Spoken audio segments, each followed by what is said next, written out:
Salam saudara terkasih dalam Kristus, salam jumpa pada renungan harian Embun Pagi. Hari ini mari dalam suasana sukacita menjalani segala aktivitas kita, dan tentunya di dalam tuntunan firman Tuhan yang menyegarkan kita, menyejukkan hati kita, dan menuntun kita untuk menjalani setiap aktivitas kita. Oleh karena itu sebelumnya kita bersatu di dalam doa. Damai sejahtera Allah yang melampaui segala akal dan pikiran, itulah yang memelihara hati dan pikiranmu dalam Kristus Yesus Tuhan. Amin. Firman Tuhan untuk kita dari Mazmur 14 ayat 3 dalam bahasa Batak Angkola dikatakan, "Tapi sude halak madung lilu jana jorngang, nada adong namambain nadenggan upe sada." Dalam bahasa Indonesia, mereka semua telah menyeleweng, semuanya telah bejat. Tidak ada yang berbuat baik, seorang pun tidak. Demikian firman Tuhan. Saudara terkasih, Mazmur 14 ini merupakan Mazmur Daud yang memperlihatkan bagaimana sikap manusia yang jauh daripada Allah. Dia menunjukkan bahwa manusia itu cenderung untuk memuaskan dirinya dan menjauhkan hati pikirannya dari Allah, melakukan yang dikehendakinya saja. Firman ini mau menerangkan bagaimana kehidupan manusia itu adalah di dalam umumnya menjadi menjauh daripada kehendak Tuhan dan mendekat kepada kehendak kemanusiaan yang ada di dalam diri manusia. Oleh karena itu, Daud mengatakan tidak ada lagi yang berbuat benar, dan secara gamblang mengatakan bahwa mereka semua telah menyeleweng, semuanya telah bejat.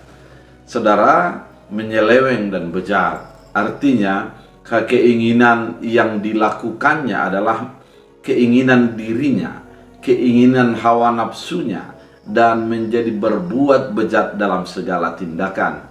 Itu kecenderungan yang dilakukan oleh manusia. Kalau kita mengingat kepada Roma pasal 3 yang mengatakan semua manusia telah berbuat dosa dan kehilangan kemuliaan Allah dalam Roma 3 ayat 10. Oleh karena itu, semua manusia telah berbuat dosa, artinya tak ada seorang yang benar, seorang pun tidak. Roma 3 ayat 23. Oleh karena itu, kita mau dituntun, diarahkan untuk menyadari memang kehidupan kita adalah kehidupan yang penuh dengan dosa. Mari kita review bagaimana Yesus membantah ataupun mengatakan pernyataannya ketika banyak orang yang mau membunuh yang seorang penjinah yang ketahuan. Dan di dalam hukum Yahudi mengatakan orang yang melakukan perzinahan adalah dilempar sampai mati. Namun ketika orang banyak mau membunuh, Yesus mengatakan, siapa di antara kalian yang tidak berdosa, dialah duluan yang melakukan pelemparan. Namun satu-satu menjadi pergi, dan tinggallah Yesus dan seorang perempuan itu. Dan inilah memperlihatkan sesungguhnya kalau kita merenungkan diri kita, merenungkan sikap kita, banyak kekurangan, banyak keterbatasan, banyak dosa di dalamnya. Dan ketika kita bercermin bagaimana antara Allah yang baik itu mau mengarahkan hidup kita, maka pada saat itulah kita meratap, kita bersedih dan memohon ampun kepada Tuhan. Oleh karena itu, saudara terkasih, firman ini mengatakan memang kita ini adalah orang berdosa. Kita ini adalah orang yang layak untuk dihukum. Namun memang kebaikan Allah melampaui daripada keberdosaan kita. Sekali lagi, kebaikan Allah melampaui daripada keberdosaan kita. Artinya, Allah tidak melihat kepada dosa itu, kita tidak melihat kebejatan kita, tidak melihat keterbatasan kita, namun Dia melihat kebaikannya atas apa yang sudah dirancangkannya dalam kasih di dalam Kristus Yesus. Artinya, orang yang berdosa tidak diperhitungkan dosanya, namun yang diperhitungkan Allah, yaitu kasih yang dicurahkan melalui anaknya yang tunggal, yaitu Yesus Kristus. Keberdosaan kita bisa saja oleh karena kita sengaja. Artinya Kita memang sudah mengetahui hukum, kita sudah mengetahui kasih, namun kita tidak melakukannya. Kita berbuat apa yang kita kehendaki. Tapi bisa saja juga adalah yang tidak kita sengaja. Artinya secara sadar atau tidak sadar kita sudah melakukan sebuah tindakan yang menyakiti hati Allah. Kita berpikir bahwa yang kita lakukan itu adalah sesuatu yang baik, padahal dalam kenyataannya tidak ada kebaikan yang dilihat Allah dalam tindakan kita. Melalui itu kita perlu menyadari keberdosaan kita. Kita perlu menyadari perubahan di dalam diri kita. Kemudian kita juga perlu untuk menyadari keterbatasan itu dan menjadikan orang lain juga menyadari itu melalui kita sebagai orang yang percaya. Oleh karena itu, firman yang begitu indah ini mau membuat kepada dua sisi.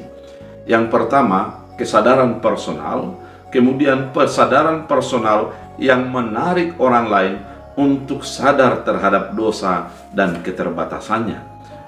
Apabila itu sudah dilakukan, maka kehidupan kita adalah kehidupan yang selalu mengandalkan keselamatan yang diberikan Allah. Kehidupan kita adalah menjadi sesuatu cerminan atas segala keterbatasan, namun di dalam kekurangan dan keterbatasan itu kita memohon kekuatan dan penyertaan Tuhan. Oleh karena itu, saudara terkasih di dalam Kristus Yesus, firman yang begitu indah menarik kita, mengingatkan kita, memang kita adalah orang berdosa, orang yang tidak layak di hadapan Allah. Namun kita perlu untuk tunduk atas segala apa yang sudah kita perbuat dan kita lakukan, agar Tuhan menjadi mengampuni, menyelamatkan, dan memberikan jalan keluar atas keterbatasan dan kekurangan kita. Melalui itu kita menjadi orang yang diselamatkan, yaitu oleh karena anugerah Kristus Yesus dalam hidup kita. Oleh karena itu, biarlah firman Tuhan menjadi kekuatan kita untuk menyadari keterbatasan dan menyadari bahwa Tuhan menganugerahkan juga keselamatan dalam hidup kita. Kita berdoa. Terima kasih Tuhan Yesus atas firman yang begitu indah, menuntun kami, mengarahkan kami untuk menjadi mengandalkan Tuhan dan menjadi menghilangkan ego atas kebenaran kami, karena kami dibenarkan oleh karena Allah. Biarlah firman-Mu menjadi kekuatan dan penghibur bagi kehidupan kami, sehingga kami tetap mengandalkan Tuhan di dalam keterbatasan, kekurangan, dan keberdosaan kami. Terima kasih Bapa, dalam Kristus Yesus Tuhan. Amin. Tuhan Yesus memberkati.